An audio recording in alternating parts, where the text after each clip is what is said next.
नमस्कार, मी Sunita Bulkul cooking with Sunita Bulkul मध्ये तुम्हा सर्वांचं खूप खूप स्वागत आहे। आज आपण आहे ना लोणचं बनवतोय, ते पण मिरची आणि गाजराचं। खूप छान बनतं। आता गाजराचं सीझन आहे ना, ते वर्षभर कसं टिकवायचं ते मी इथं सांगितलेलं आहे तुम्हाला। तर हे आपण लोणचं पूर्ण वर्षभर टिकवायचं कसं ते तर सांगितलंच आहे, पण त्याची पद्धत कशी बनवायची ते आपण इथे बघणार आहोत। चला तर मग व्हिडिओला सुरुवात करू। आपण इथे आज गाजर आणि मिरचीचं लोणचं बनवतोय। तर इथे मी दोन प्रकारच्या मिरच्या घेतलेल्या आहेत। या कमी तिखट आहे आणि या थोड्या जास्त तिखट असतात। तुम्हाला ज्या आवडतील त्या तुम्ही घेऊ शकता। आणि इथे गाजर घेतलेले आहे आपण। हे गाजर मी स्वच्छ धुवून घेतलं आणि आपण असे त्याचे काप करून घेऊ।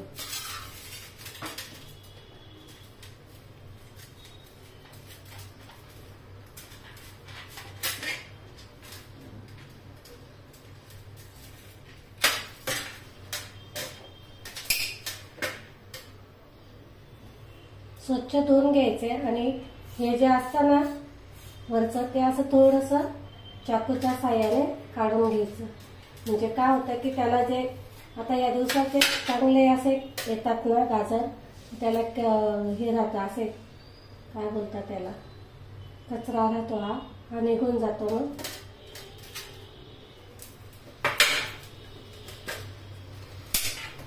मग असे काप करून घ्यायचे। असे उभे उभे करायचे। तुम्ही जर छोटे असे मस्त पातळ पाहून जर आणलेत ना गाजर, तर मग त्याचे छान असे मस्त काप पडतात। याचे पण होतं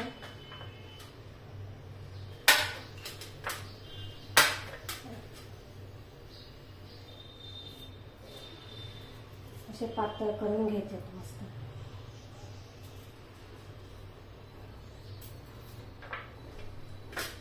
हे जे मोठे आहेत ना त्याच्या आतमधले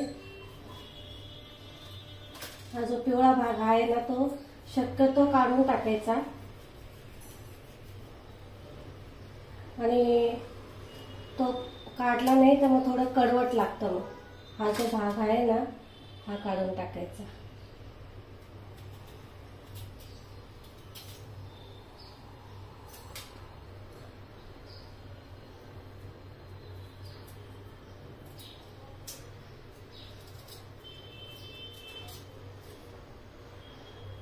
काढून टाकायचा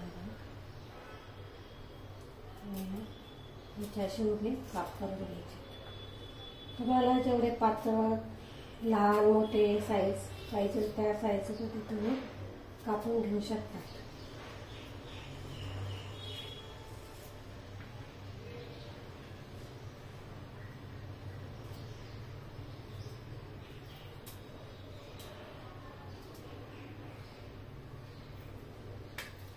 हे बघा असे कापून घेतलेले तुम्ही आता गाजर।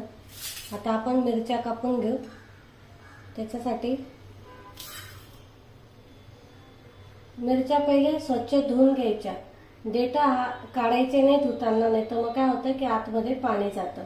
त्याच्यामुळे धुतल्यानंतर मग त्याचे देठ काढायचे आणि आतमध्ये असे काप देऊन घ्यायचे त्याला। हे बघा असे काप।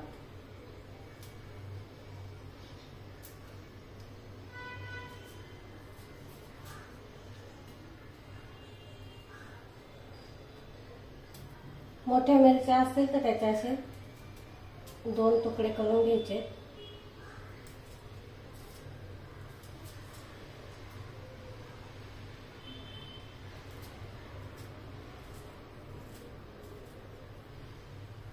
ते आपल्या मिरच्या पण कापून झालेल्या आहेत। आता आपण काय करायचं, तुमच्याकडे जर ऊन असेल येत असेल बाल्कनीमध्ये तर तुम्ही हे उन्हामध्ये वाळून द्यायचं। म्हणजे 1 ते 2 तासासाठी छान वाळू द्यायचं। म्हणजे मग काय होतं की याच्यातलं जे गाजरामधलं पाणी असतं ना ते सुकून जातं, मिरच्या पण, आणि मग छान असं वर्षभर टिकतं हे लोणचं। आता आपण हे वाळून घेऊ। हे बघा इथे मस्त असं आता आपल्या मिरच्या आणि गाजर छान असं वाळलंय तुमच्याकडे जर ऊन येत नसेल तर तुम्ही फॅन खाली वाळवलं तरी चालेल. रात्रभर ठेवून द्यायचं आणि मस्त छान असं वाळून जातात. मग इथे मी लसूण पण घेतलेला आहे. एक गड्डी असते ना लसणाची, ती घेतलेली आहे मी. तर याच्यासाठी आपल्याला साहित्य पाहायचं आहे. इथे मसाले घेतलेले ते मी. आता मसाल्यांमध्ये आपण मोहरीची डाळ घेतलेली आहे 3 चमचे. कलोंजी म्हणजेच कांदा असतो ना, त्याच्या बिया राहतात, त्याला बोलतात कलोंजी. हे तुम्हाला इझिली आपल्या किराणा स्टोअर मध्ये भेटून जातं. मोहरी, ही मोहरी बारीक मोहरी आहे, जी आपण लोणच्यासाठी किंवा कशासाठी वापरतो ती. मी धन घेतलेलं आहे अर्धा चमचा. बडीशोप आहे, ही भाजलेली नाही आहे, कच्ची बडीशोप आहे. लाल तिखट चवीनुसार घ्या तुम्ही. लाल तिखट तुम्हाला कितपत तिखट पाहिजे त्यानुसार. हिंग घेतलेला आहे, मीठ. एवढं साहित्य आपल्याला लागते. चला तर मग रेसिपीला सुरुवात करू. तर इथे आपण कढई तापायला ठेवलेली आहे. आपण आता पहिले डाळ भाजून घेतोय. कलोंजी घ्यायची त्याच्यामध्ये.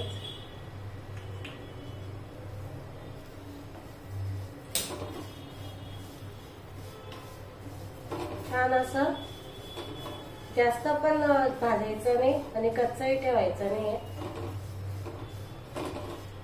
आपण हे सगळे साहित्य भाजून घेतोय. त्याचं कारण असं की याच्यातलं जे पाण्याचं अंश असेल किंवा प्रमाण असेल ते पूर्ण सुकून जातं मग याच्याने भाजून घेतल्याने. आणि आपण जे पण लोणचं वगैरे करू तर ते छान असं टिकतं.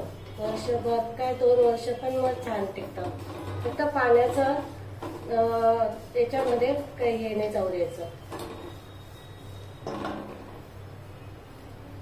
थोडी काळजी घ्यायची म्हणजे मग लोणचं छान टिकतं. मग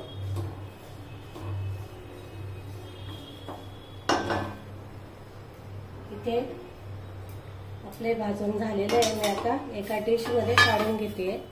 आता मोहरी घ्यायची.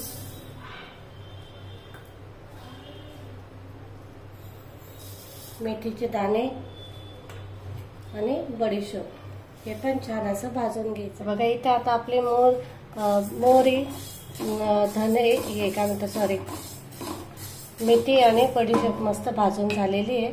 आता हे आपल्याला गॅस बंद करून द्यायचा आणि हे एका डिश मध्ये काढून घ्यायचे. हे आता पूर्ण थंड होऊ द्यायचं आपल्याला. मग मिक्सरला बारीक करायचं. तर आपण मिक्सरला बारीक करून घेऊ.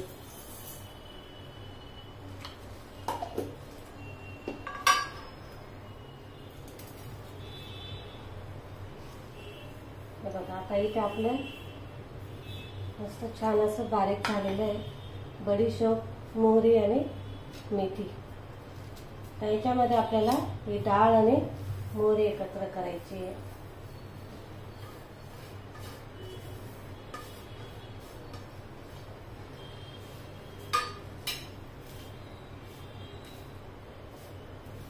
आपला मसाला तयार आहे. तर आपण याच्यामध्ये मीठ घालतोय. पहिले मीठ 2 चमचे घातले मी. हळद अर्धा चमचा. लाल तिखट 1 चमचा. आवडीनुसार घाला तुम्ही लाल तिखट. तुम्हाला कितपत तिखट पाहिजे त्यानुसार घालायचे. हा आपला मसाला झाला लोणच्याचा.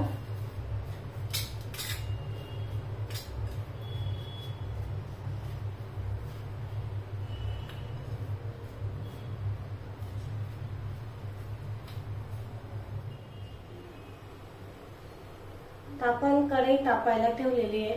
त्याच्यामध्ये मी 1 वाटी तेल टाकते. तेलाचं प्रमाण कमी जास्त होऊ शकतं. जर असं वाटलं की तेल थोडं कमी आहे तर मग नंतर तुम्ही गरम करून ते पूर्ण थंड करायचं आणि मग त्याच्या लोणच्यामध्ये घालायचं. आपल्याला इथे जास्त गरम नाही करायचंय तेल. तर त्याच्यामध्ये आपण हिंग घालतोय.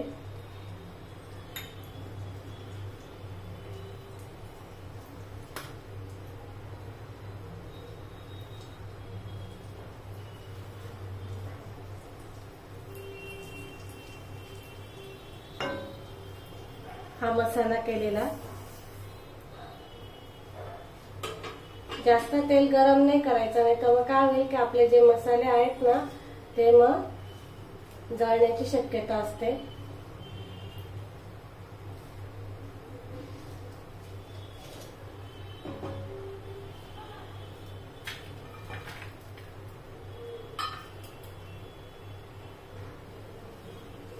आता मी इथे गॅस बंद करते। आपण हे जे मिरची, गाजर आणि लसूण घेतलेला आहे हा याच्यात टाकून घेऊ।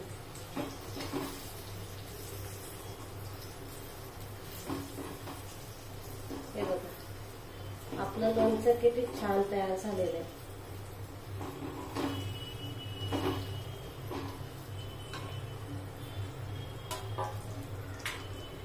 बघा छान मस्त कलरही आलेला आहे, मस्त तयार झालेले आहे।